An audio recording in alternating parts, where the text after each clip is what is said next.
Hello, James Wan. Hello. Welcome to the Los Angeles Times studio. Thanks for having me. And welcome to Comic-Con. It's not your first time here, but... It's not my first time here, but it is my first time with a comic book movie. What movie is that?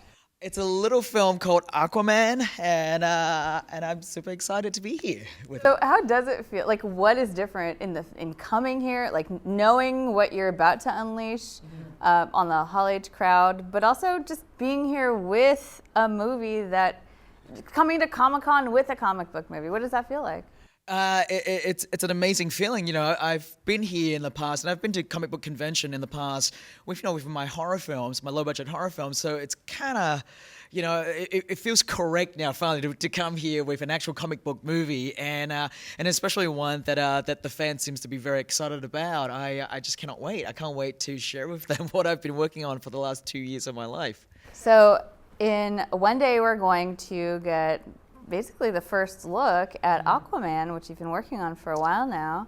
Yes, there've been pictures and posters out there, but this will be the first sort of, video look of the film, the trailer for the film that will give you a pretty good insight into the movie that we're making. Now, have you been agonizing over what exactly to load into that first look? What you want people, like what you want their first impression to be? Yeah, listen, as they say, right, you only get one chance to make a first impression, and so I think, it was very important to kind of, not jump the gun. And so I did put a lot of pressure on myself and on my crew to try and bring something here that really captures the spirit of the movie. I'm not just necessarily visually, but the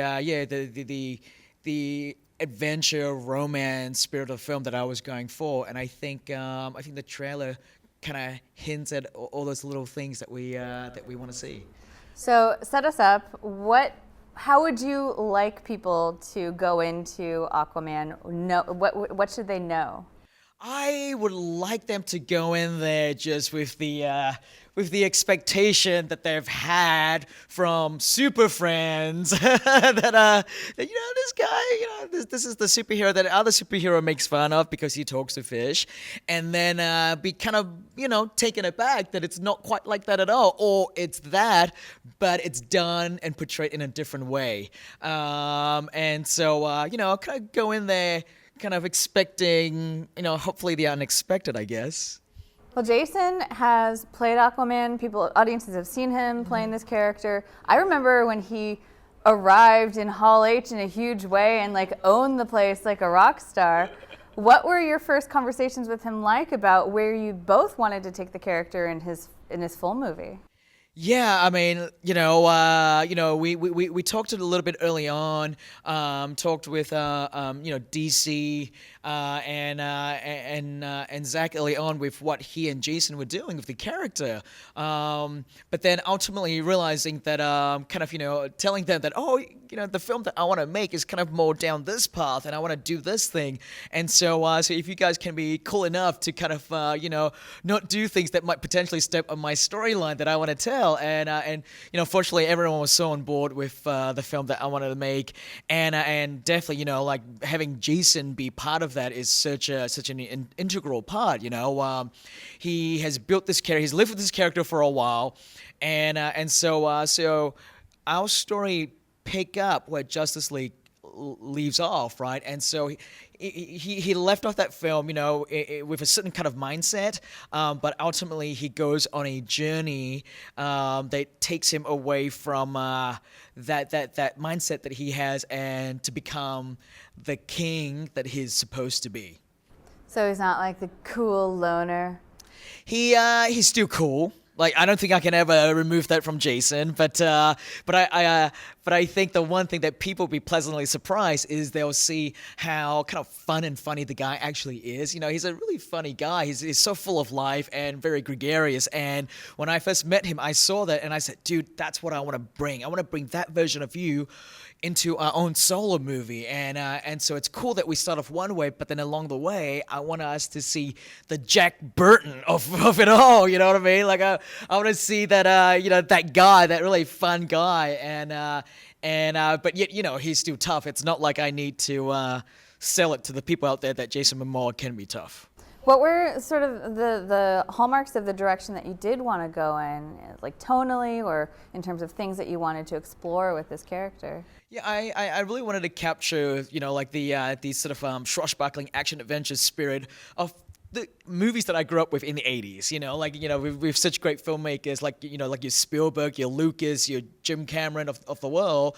And so that was my aspiration, to kind of capture like that sort of old school sort of romantic kind of romantic tone and feel, but romantic not just in the love story aspect of it, but romantic in the sense that we're playing with a lot of sort of classical nautical motif, right? And I mean, a movie begins, and I'm not giving anything away here because this is in the trailer.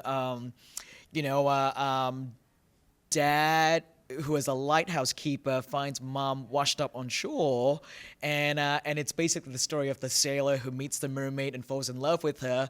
And in our case, they have a child together, and that child would grow up to become Arthur Curry. And so just a lot of the stuff that I love, just the love story of it. It's not just the love story between Arthur and Mara; it's the love story between mom and dad as well. Well, also, I love what Jason Momoa represents in terms of departure from this like blonde, traditional, the classic Aquaman depiction. Right.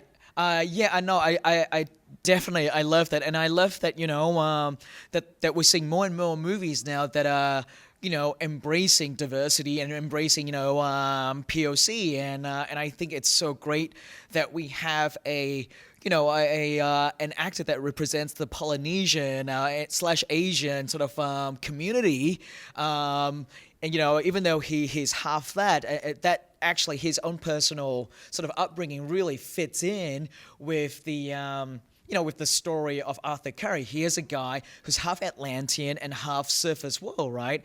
And so he feels like he doesn't quite belong in either world, but what he comes to realize is that he is actually the best of both worlds. You mentioned Jack Burton, which I think has to get a lot of fans of movies excited. But what are some of the other pop cultural DNA that you pulled from, that you were inspired by? I mean, like I said, I love definitely sort of classic vintage Spielberg stuff, right? Like Indiana Jones, and even like Romancing the Stone. That was a big touchstone early on for me with having in my movie, Mara is the royal. Very regally raised, and she's a bit more uptight, very prim and proper, whereas Jason's character is like Jason Momoa, kind of a bit gruff, says whatever is on his mind, and I just feel like those two kind of like clash of culture makes for an interesting dynamic between the two, and not too dissimilar with what Michael Douglas and Kathleen Turner kind of got up to in Romancing the Stone. Well, meeting Jason and working with him going into this, did you find that you guys were putting Jason Momoa-isms into the movie along the way? Yeah, I mean, there's no way not to. How about that? But that was the coolest thing. It was just meeting the guy for the first time and just seeing all these interesting shades about him. He's so full of personality. I'm like, that's what we need. That's what the movie wants to be. I'm not trying to push him to become someone he isn't. I want to embrace what he is. And so you'll see in the film, we would shoot certain scenes where he'll read the scripted stuff, and then he would just throw in his own stuff in there, and sometimes I'm like, what the hell is that? And then other times I'm like, that's really funny, that's really cool, I'm gonna use it. So. And lastly, what's it like being in the DCEU or family as a filmmaker? You're coming into a franchise that's already had a lot of strong voices, established different storylines in this world. Well, you might know a small little franchise called Fast and Furious. Oh, in fact, I do. Yeah. I don't know if you're familiar with that franchise. I mean, it's kind of it's not dissimilar to that, where I come in to an established world that's already been set up. But as a filmmaker, I need to bring my own voice to it. And coming into this world, I know that there were things that I definitely have to respect and should respect, but at the same time, I have to make sure I'm able to make the film I want to make. Just because you mentioned Fast and Furious, I have to say on the record, hashtag justice for Han. I'm still out here fighting for it. Listen, even though he died in my movie, I wasn't the one that killed him, all right? I just want to go on record to say that. I appreciate that. We all know it was Jason Statham's character, and, some things are not forgivable. I'm just going to say it. Can you tell him that when you see him next? I will tell him Please, that. yeah, I please do. promise you this, James Wan.